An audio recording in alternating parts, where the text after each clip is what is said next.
Hello my busy bees, welcome to the little yellow beehive, and today I'm going to be going inside this Read, Reflect, Connect, Tools for Understanding Nonfiction Text to Young Readers workbook.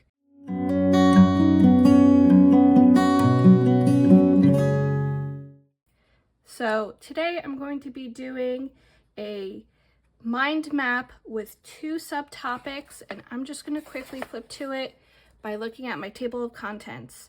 Now here I'm looking nonfiction text features that teaches them about non-text. So I'm going to go straight into graphic organizers for writing. So we have mind maps first and then the linear outline. I'm going to go straight to mind maps. So I'm going to go to page 41.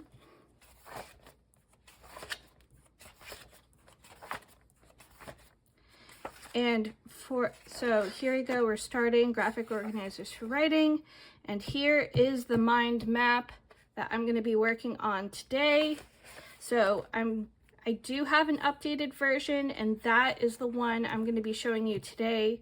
So this one, not totally grammatically correct. Here I go, moving on to the 2 subtopics for today. Here I have the mind map model, and I'm going to show you how this is used for writing. This is after all the reading that the student has done on whatever topic that they are going to be approaching. Normally, students can work with a pencil, an eraser, sometimes a pen if they feel confident. Now we have our topic. For the sake of discussion, I'm going to be showing a color diagraphic of what I'm doing here. So I'm going to highlight this in red, and you'll see why, because mind maps are pretty much just a very big visual outline. And the visual outline is very helpful for certain students. I know I was one of these students when I was in school. The visual outline was very helpful for me. So there we have it. The main topic is in red. The subtopics are going to be in blue, and this is, wow, or not in blue. Garbage. Let's see. I do have a backup blue, so I'm going to be taking that out now. Ah, there we go. So the subtopics are in blue, and this is more just as a reference outline. This is not the nice and neat look, but I'm going to be showing with the back paper here more of what I'm talking about. So we have the subtopics as blue, and then of course our facts, they're going to be seen as green, like a scientific fact. And I'm just going to be showing also the stages too of the way students think and the way they start thinking, because outlines like this can be used as soon as 2nd grade or an advanced 1st grader. I would not ever recommend this for a kindergartner, but if you do have that advanced 1st grader, great, use this one. And this is a great entry-level one too, because it's 2 subtopics. So it's better to have 2 subtopics of something that a student knows about than 3 and not know anything. And 3 is normally the guideline for 2nd graders, at least that is meeting on target for 2nd grade in my district. Okay, topic.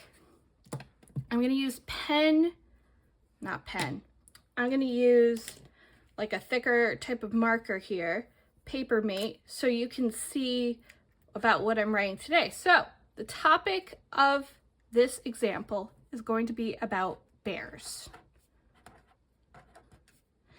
A great topic for students that are, especially in the younger grades, are animals. This is great because students are engaged with animals, and a lot of them happen to know facts about animals. So bears is my topic, and I'm going to be thinking about 2 things that I know. Now, this might look maybe a little too systematic, right? Sometimes students think this way, which is the point of a mind map and the point of why I use the colors today. They have their big topic, bears. Then they come up with all the things that they might know about bears, and those are their subtopics. Today we're just working on 2. So 2 subtopics that I know are food. I know what bears eat. I know what types of bears there are. And I could keep going on, but for today's video, I'm going to focus on food and types for bears.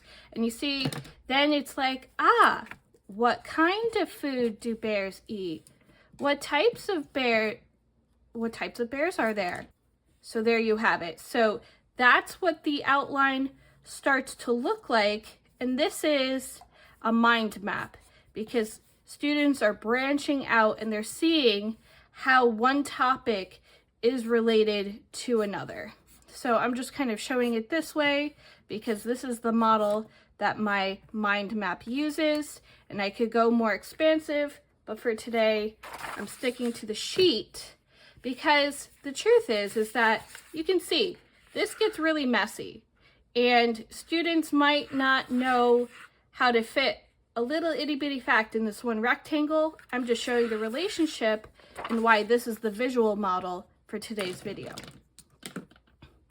So I'm going to be personally, all right, let's line up my markers, and I'm going to be talking about food, and then I'm also going to be talking about types. Types I'll make as number 1, and food will be subtopic number 2. Excellent. It's better to have students knowing about 2 types of subtopics and write them well than have 3 and not know what to write for any of the subtopics, or just be rushed in terms of the 45-minute prompt writing time. So we have types and food. Great. Now, if I were to, students might look at types of bears. They might say, oh, there's a polar bear. And another type of bear is a grizzly bear. And there's also the smaller, but yet the black bear. So boom, we have the types of bears underneath fact 1, fact 2, fact 3. And then the food, students could be like, a bear eats berries. A bear eats fish, right? And a bear can eat seals. Yes, true, seals. So this might be your student. They might say, that's it, right? But when students do research on the books they read, it's cool to incorporate a little fact about each. So I'm going to be talking about the polar bear, a large white, you see, that's a distinguishment, fur mammal that lives in the Arctic, and I'm going to stuff it with a fact with lots of blubber. So that's the more advanced.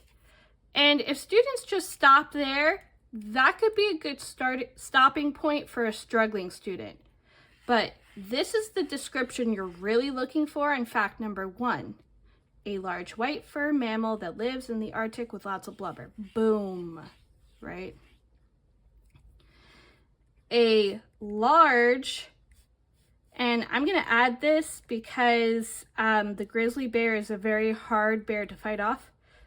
Frighteningly, a large, frighteningly large. And this is why you do not use pen and you in fact use pencil. A large brown fur mammal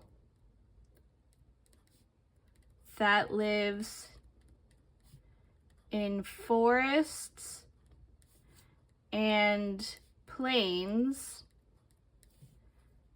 that is territorial. that's a specific trait for the grizzly bear that distinguishes from the polar bear, and it distinguishes from the black bear. So that's why I added that in there. That's my little fact I know about the grizzly bear.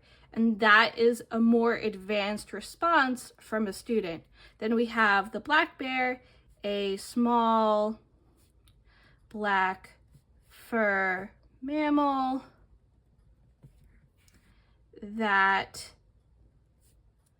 loves to climb trees, which is true. Out of the different types of bears, this one's smaller, and it prefers that because it lives in a forest. Due to their forest habitat. And I'm just going to add that in there because I thought that really accentuates the black bear. Now, berries, right?